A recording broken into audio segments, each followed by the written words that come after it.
प्रश्न 6, दिए गए प्रतिशतों को साधारण व दशमलव भिन्नों में बदलो और अपने उत्तर को सरलतम रूप में लिखो। ओके, तो इसमें प्रश्न ए दिया है 25%।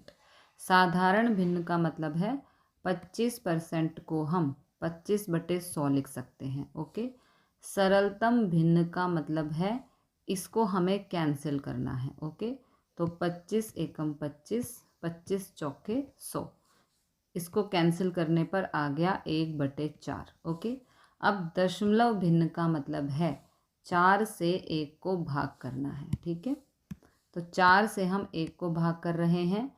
4 की टेबल में कभी भी 1 नहीं आ सकता, तो यहाँ पर 0 और यहाँ पर 0 पॉइंट हम लगाएंगे, तो ये बन गया 10। 4 दूनी 8, 10 में से 8 गया 2। 4 की टेबल में 2 नहीं आता, लेकिन जब हम यहाँ पर दशमलव लगाते हैं तो हमें एक 0 यहाँ पर लगाने की आज़ादी मिल जाती है। ओके, तो हमने यहाँ पे 0 लगा दिया।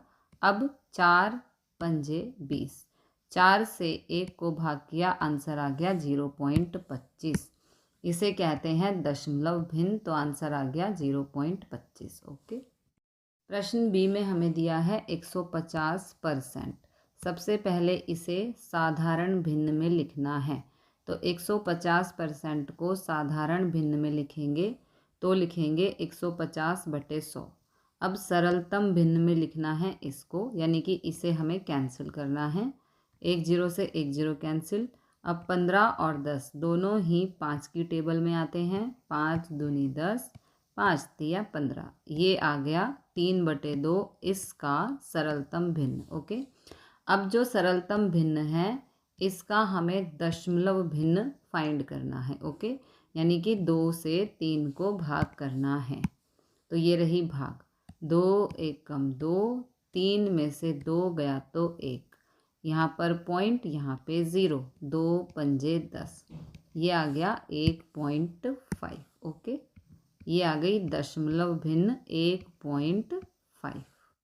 प्रश्न सी में हमें दिया है 20%। सबसे पहले इसको साधारण भिन्न में लिखना है, तो ये हो जाएगा 20/100। ओके, अब इसको हमें सरलतम भिन्न में लिखना है, यानी कि इसे हम कैंसिल करेंगे।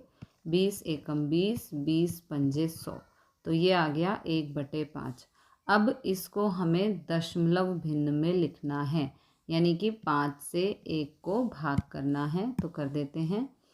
5 की टेबल में कभी भी 1 नहीं आता, तो यहाँ पर 0 और यहाँ पर 0 पॉइंट हम लगाएंगे, तो अब ये बन गया 10। ओके, अब 5 दूनी 10, तो आंसर आ गया 0.2, ये आ गया दशमलव भिन्न। ओके, प्रश्न डी में हमें दिया है 5%।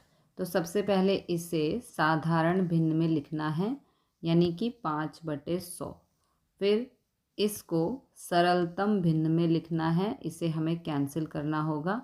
5 एकम 5, 5 दूनी 10 और ये वाला 0, ये हो गया 1/20।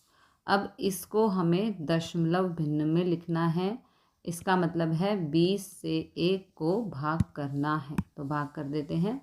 20 की टेबल में कभी भी 1 नहीं आएगा, तो यहाँ पर 0 और यहाँ पर 0 पॉइंट लगाएंगे।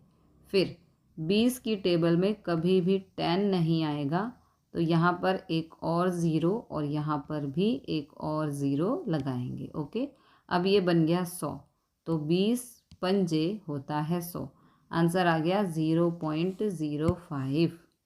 ओके, तो दशमलव भिन्न आ गई 0.05। This is the answer.